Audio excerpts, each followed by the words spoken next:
آپ لوگوں کو معلوم ہے خلیج کی صورتحال کیا بنی ہوئی ہے سب، اتنے بڑے بڑے مالدار ملک تھے، کیسی کیسی وہاں تعمیرات تھیں، وہاں کاروبار دیکھ لیں اور وہاں کے رہن سہن دیکھ لیں، وہاں کے معیار دیکھ لیں، جو اسٹیٹس جو انہوں نے بنایا ہوا تھا، وہ کس طریقے سے زمین کے ساتھ لگے ہوئے ہیں، جان بھی غیر محفوظ، مال بھی غیر محفوظ، اور مستقبل نامعلوم، یہ معلوم نہیں ہے کہ کل کو کیا ہوگا۔ اسٹاک ایکسچینج دھڑام سے نیچے گر گئی ہے، جائیدادیں کہاں چلی گئی ہیں، کاروبار، معیشت، تعلقات، اور اس قدر خوف و ہراس ہے کہ پہلے یہاں سے لوگ جاتے تھے اور لائنیں لگتی تھیں، ویزے نہیں ملتے تھے، کبھی کسی نے پابندی لگائی ہوئی ہے، اب پاکستان آنے کے لیے وہاں لائنیں لگی ہوئی۔ اور ابھی میں اسلام آباد پنڈی میں گیا تو وہاں بڑی سطح پہ لوگوں سے ملاقات ہوئی، جو بہت بڑی سطح کے حضرات ہوتے ہیں،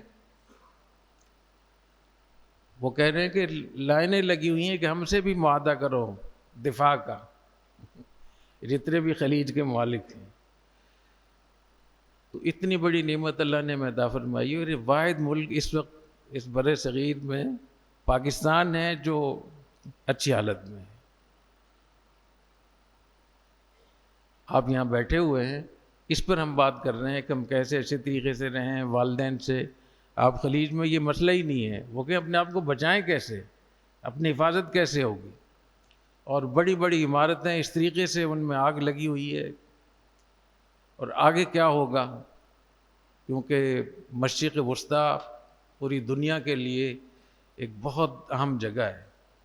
تو جتنے بھی اسلام کے دشمن ہیں، یا جتنے بھی ہمارے اسلامی ملکوں سے پیسہ کما رہے ہیں، ان سب کی نظریں اس پر ہیں، اور اس میں ایک گروپ اسلام اور اس کے دشمنوں کو یہ بھی ہے کہ اس میں زیادہ سے زیادہ تباہی ہو خلیج میں، تاکہ اس کی تعمیر نو کے ٹھیکے اور جتنی بھی چیزیں وہ ہمیں ملیں۔ ان کو معلوم ہے کہ جتنا یہ علاقہ تباہ برباد ہوگا، اتنے ہی مسلمانوں کو زیادہ ہم بلیک میل کر سکیں گے، زیادہ ان سے پیسے اینٹ سکیں گے۔ تو آپ نے دیکھا ہوگا کہ کئی مہینے پہلے جب ایک ملک کا صدر آیا تھا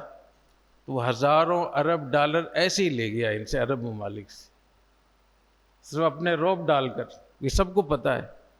تو اب جب کہ وہاں بڑی بڑی عمارتیں ڈھہ گئی ہیں، اتنا بڑا نقصان ہوا ہے،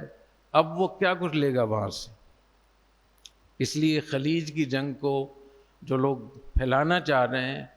یہ اس وقت میں یہود و ہنود اور اسلام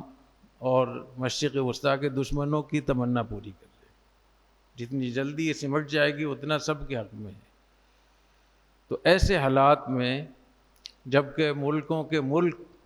وہ تہو بالا ہو رہے ہیں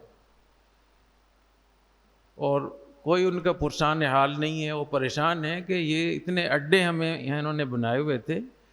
تو ہمیں کہا جاتا تھا کہ ہماری حفاظت کے لیے، تو اس سے پتہ چلا کہ انہوں نے اپنے لیے بنائے ہوئے تھے، ہمارے لیے نہیں بنائے ہوئے تھے۔ اور ان دنوں میں جس انداز سے حملے ہو رہے ہیں، اس سے پہلے بھی ان کو اس بات کا یقین ہو گیا ہے کہ جو ہمارے محافظ تھے، جن کو ہم محافظ سمجھتے تھے، اصل میں وہ ڈاکو تھے، وہ چور تھے۔ تو سب کی نظریں کس طرف ہیں؟ ہماری طرف، پاکستان کی طرف ہیں، اور پاکستان کے پاس جو آرڈر آئے ہوئے ہیں، پاکستان کے پاس اتنی کیپیسٹی اور صلاحیت نہیں ہے کہ وہ پورا کر سکے۔ اور یہ ایسی حقیقت ہے کہ جس کو ہر آدمی اس کو مان سکتا ہے، کوئی ایسی مخفی چیز نہیں ہے۔ تو ان حالات میں بھی اگر کوئی پاکستان کی برائی کرتا ہے تو یہ کتنی بدقسمتی کی بات ہے، کتنی معلومی کی بات، یہ ناشکری ہے، اور ناشکری جب ہوتی ہے تو وَلَئِن كَفَرْتُمْ إِنَّ عَذَابِي لَشَدِيدٌ۔ ضرب اللہ مثلا قریۃ کانت آمنۃ مطمئنہ، اللہ تعالیٰ نے ایک بستی کا ذکر فرمایا جو امن میں تھی اور مطمئن تھی، یاتیہا رزقہا رغدا من کل مکان، تو ہر طرف سے اللہ نے ان کو رزق عطا فرمایا۔ فکفرت بانعم اللہ، اللہ نے پھر اس بستی نے پھر اللہ کی ناشکری کی۔ فَأَذَاقَهَا اللَّهُ لِبَاسَ الْجُوعِ وَالْخَوْفِ بِمَا كَانُوا يَصْنَعُونَ، اللہ نے ان پر دو عذاب نازل کیے، ایک خوف مسلط کیا اور ایک بھوک مسلط کی۔ تو اللہ تعالیٰ نے ہمیں اچھی حالت میں رکھا ہے، ہمیں اللہ تعالیٰ کا شکر ادا کرنا چاہیے۔